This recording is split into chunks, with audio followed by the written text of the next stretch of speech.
ಜಾನಕಿ ವಲ್ಲಭಂ ರಾಮನಾರಾಯಣಂ.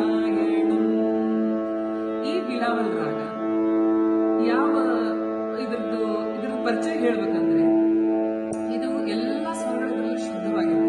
ನಮ್ಮ ಹಿಂದೂಸ್ತಾನಿ ಪದ್ಧತಿಯಲ್ಲಿ ಸಾರೆಗಮ ಪಧನಿಸ ಮೊದಲು ನಾವೆಲ್ಲ ಮಕ್ಕಳಿಗೆ ಕಲಿಸೋದೆ ಬಿಲಾವಲ್ ಥಾಟಿನ ರಾಗದಲ್ಲಿನೇ ಹೋಗ್ತಾ ಹೋಗ್ತೀವಿ. ಇದು ಒಂದು ಸಂಪೂರ್ಣ ರಾಗ ಆಗಿದ್ದು ವಾದೀಶ್ವರ ದೈವತ ಸಂವಾದೀಶ್ವರ ಗಂಧಾರಾಗ್ತದೆ. ಆಮೇಲೆ ಇದ್ರದ್ದು ಹಾಡುವ ಸಮಯ ದಿನದ ಪ್ರಥಮ ಪ್ರಹರ, ಅಂದ್ರೆ ಬೆಳಿಗ್ಗೆ ರಾಗ. ಬೆಳಿಗ್ಗೆ ರಾಗ ಅನ್ನೋದಕ್ಕೆ ಇದು ಭಜನೆ ಎಲ್ಲ ಬಹಳ ಇದರಲ್ಲಿ ಚೆನ್ನಾಗಿ ಮೂಡ್ಬರ್ತದೆ.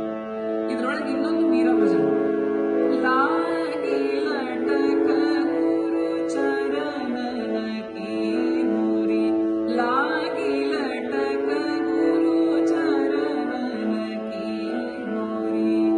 ಆಮೇಲೆ ಇದನ್ನ ನಾವು ಸಣ್ಣ ಸಣ್ಣ ಮಕ್ಕಳಿಗೆ ಸಾರೆಗಮ ಪದನಿಸ ಹೇಳ್ಕೊಡ್ಬೇಕಾದ್ರೆ ಒಂದು ಶಿಶು ಗೀತೆ ಅಂದ್ರೆ ಮಕ್ಕಳಿಗೋಸ್ಕರ ಒಂದು ಆವೋಹಂ ಸುಮೇಗಾಯೇ ಸರ್ಗಂ, ಆವೋಹಂ ಸುಮೇಗಾಯೇ ಸರ್ಗಂ, ಸಾರೆ ಗಮ ಪಾಪ ಪಧ ಪಮ ಗಮ ಗರಿಸ. ಇನ್ನು ನಾವು ಫಿಲ್ಮಿ ಸಂಗೀತ ತಗೊಂಡ್ರೆ ಅದ್ರೊಳಗಂತೂ ಫುಲ್ ಬಿಲಾವಲ್